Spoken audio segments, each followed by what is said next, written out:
जितना भी Chinese apps है वो तो बंद होगा नहीं, और इसके साथ हमारे गवर्नमेंट का, हमारे भारत सरकार का क्या लेना देना है, क्या हाथ है इसके ऊपर, तो इस वीडियो में हम डिस्कस करेंगे। तो फिर चलिए बिना देर के वीडियो को शुरू करते हैं। हाल ही में हमारे भारत और चाइना के बीच काफ़ी तनाव देख रहे हैं, और उस तनाव में हमारे देश के कुछ जवान शहीद भी हो गए, और इसी कारण से हमारे देश के लोग चाइनीज ऐप्स, चाइनीज प्रोडक्ट्स को बॉयकॉट करना शुरू कर दिया है। अच्छा, बॉयकॉट करना शुरू कर दिया, अच्छा बात है। लेकिन मैं बहुत दिनों से सोशल मीडिया पे देख रहा हूँ कि काफ़ी सारा फेक न्यूज़ वायरल हो रहा है कि इस तारीख से इस ऐप को गवर्नमेंट बैन कर देगा, उस तारीख से उस ऐप को गवर्नमेंट बैन कर देगा।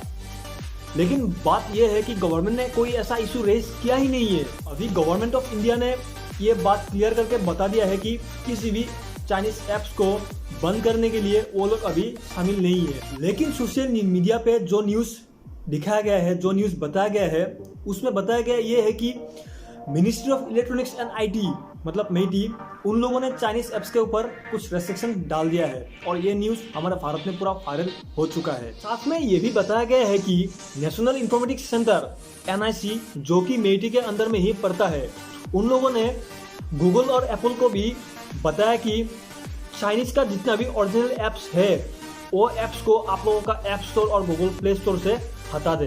उस ऐप में से कुछ है TikTok, Bigo Like, Bigo Video, Beauty Plus, Clash of Kings, Game of Sultans, etcetera etcetera.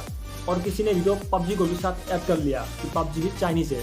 अच्छा, बाकी सब तो छोड़ो, लेकिन असल में बात ये है कि गवर्नमेंट, भारत सरकार ने, NIC, electronics and IT sector ने कोई ऐसा इशू रेज किया ही नहीं है। ये न्यूज़ वायरल होने के बाद हमारा PIB ने, एक मिनट, PIB मतलब प्रेस इन्फॉर्मेशन ब्यूरो। अभी प्रेस इन्फॉर्मेशन ब्यूरो हमारा भारत सरकार का एक नोडल एजेंसी है जो भारत सरकार का नीति नियम, कार्यक्रमों को इलेक्ट्रॉनिक्स और प्रिंट के द्वारा प्रसारित करता है। और अगर आप लोगों को भी कोई न्यूज़ ऐसा लगे कि ये रियल नहीं है, ये फेक है, तो आप लोग गूगल में जाके PIB का ऑफिशियल वेबसाइट में जाके आप लोग खुद भी आप लोगों का कंफ्यूजन उसमें सबमिट कर सकते हो। तभी आप लोगों को रिप्लाई मिलेगा कि ये सही है, ये गलत है, वो PIB आप लोगों को बता देगा। PIB को ये न्यूज़ मिलने के बाद PIB ने एक ट्वीट लिखा है कि हमारा NIC ने, नेशनल इंफॉर्मेटिक्स सेंटर NIC ने कोई भी चाइनीज एप्लीकेशन के ऊपर इशू रेज किया नहीं है। अभी बात करते हैं बॉयकॉट की। हम सबको तो बॉयकॉट करना ही है, लेकिन कोई लोग ऐसा भी बोलता है कि कोई भी एक एप्लीकेशन को अनइंस्टॉल करना एक सोल्यूशन नहीं बनता है, हमको चाइनीज लोगों को मारना चाहिए, मारपीट करना चाहिए। अभी मैं कैसे बोलूँ कि एक मारपीट करना सब कामों के लिए सोल्यूशन है? हाँ भाई, मैं कैसे बोलूँ कि मारपीट ही सोल्यूशन है? हाँ, मुझे भी पता है कि कोई भी एप्लीकेशन का एक अनइंस्टॉल सोल्यूशन नहीं है, लेकिन जो प्रॉब्लम क्रिएट हुआ है वो इंस्टॉल करने से ही तो हुआ है कि नहीं?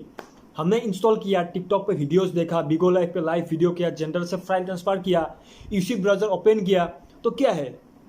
हम ही तो उन लोगों को पैसा दे रहा है, और और हमारा पैसा से ही उन लोग हमको मार रहा है। पहले उन लोगों का इकोनॉमी इट्टू सा था, अभी इत्तू सा बन गया। किसके लिए? हमारे लिए, हमारे वजह से।